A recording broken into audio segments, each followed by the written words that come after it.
Well, it's Tim with TAH Farm, and we're going to start another series on the 6600. Need to fix the feeder house. All them bottom plates on the bottom, there's 3 of them. 2 big ones and then just a small one. We're going to replace those because they're worn through. You can see right here, spot, and I'm afraid if I can slug this thing, I might push the bottom of it out. I don't know. Worn thin in a few spots, so that's what we're going to work on here today. Stay tuned. We're up here because we got to raise the feeder house up. So we're going to start this up and see how it goes. It's been last November, December, I guess December, because we ran beans and Thanksgiving Day. So let's see what happens here.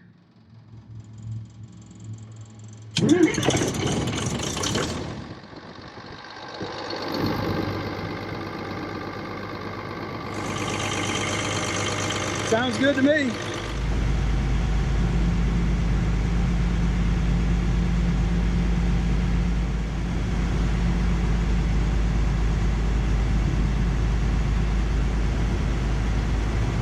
All right, you can see daylight there and right there through the feeder house bottom. So that's why we're replacing these. So we got to get this kind of cleaned out a little bit up in here so I can get these bolts off, and that's what we're going to be working on here, changing these bottom pans out. This is that short one, that big one, and a little one there. So, and you can kind of see how that one's bowed down because it's gotten thin. So anyway, we'll be right back. Now this is the last one across the front here. I got a screwdriver in here to hold it up. But I found these ratchet wrenches work just about as good as a socket because it gets in there a little closer and easier. Kind of nice tool to have. All right. I got bolts holding the back up. Let's see if it's going to come down now.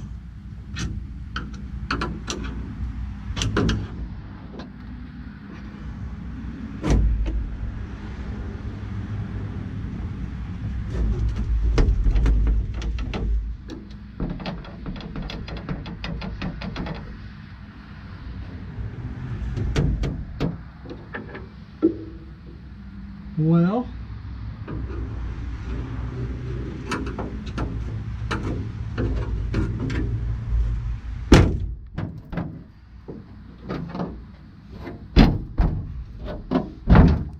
there it comes down.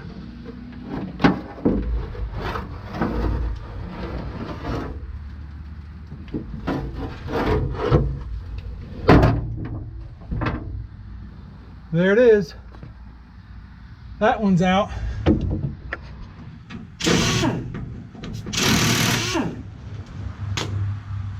All right, we're gonna have to weld the other side of these, get this off. So we'll be right back. And you can see how thin right there. That should be clear over here. Thin, but these are spinning. This one, this one, this one, and this one. That one's loose. So I'm just going to put a weld bead around there, and that'll hold them, and then they'll be able to come out. Bear with us. All right, we're going to take a second and talk about PPE. We're going to do some welding here. I wear a welding helmet, I'll wear welding gloves, and I will put a welding jacket on. Certain things I don't compromise on. One is welding. Sparks are flying. I don't want to get sparks or anything in my face, my hands. I don't want to hurt my eyes with that brightness. I'm bad about not wearing gloves when I should wear gloves, and that's what happened the other night. We stopped on this video because I busted my finger good. So we're going to wear gloves a lot more today, but we're going to put these on real quick. So bear with us.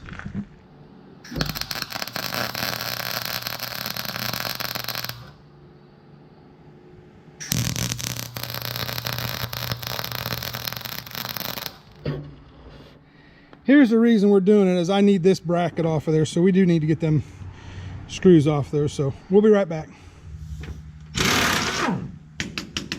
That worked like downtown.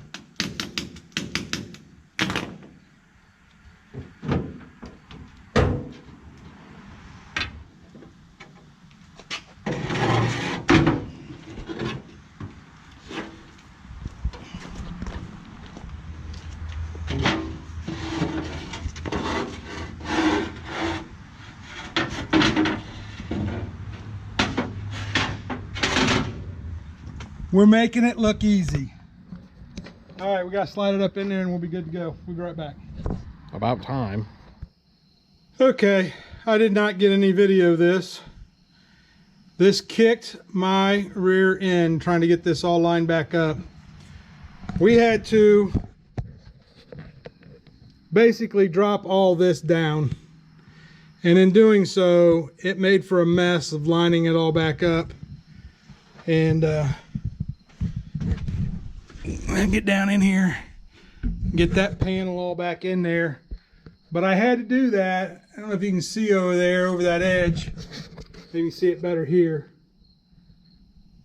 That lip that goes around that shaft, it will not slide out of there with that shaft in there. Or anyhow, I couldn't get it out of there. So, at any rate, that's where we got it.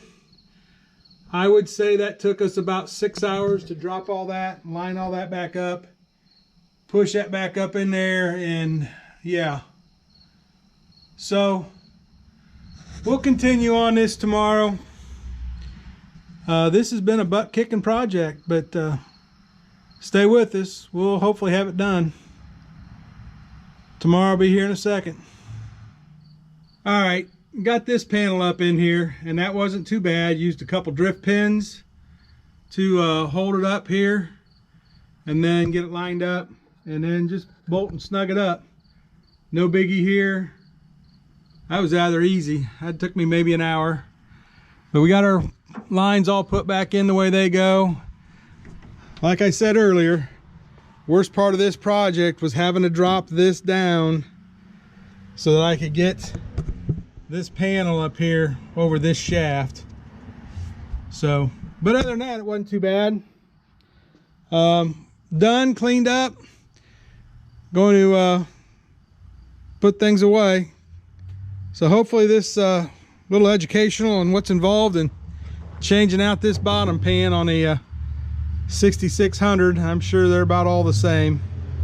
So I do need to adjust this chain. This is sitting a little tight, so we need to get that off of there. But other than that, it probably should be replaced, but we'll let her go for now. That could be a little challenging. I don't know. Well, we'll look into it, but I know they're not cheap. I think $400 or $500 just for the chain and bolts and reuse these slats. So anyway, there you go. Got the chain all back on from having this off, lined up, tightened up. So hope you enjoyed. Thanks for watching.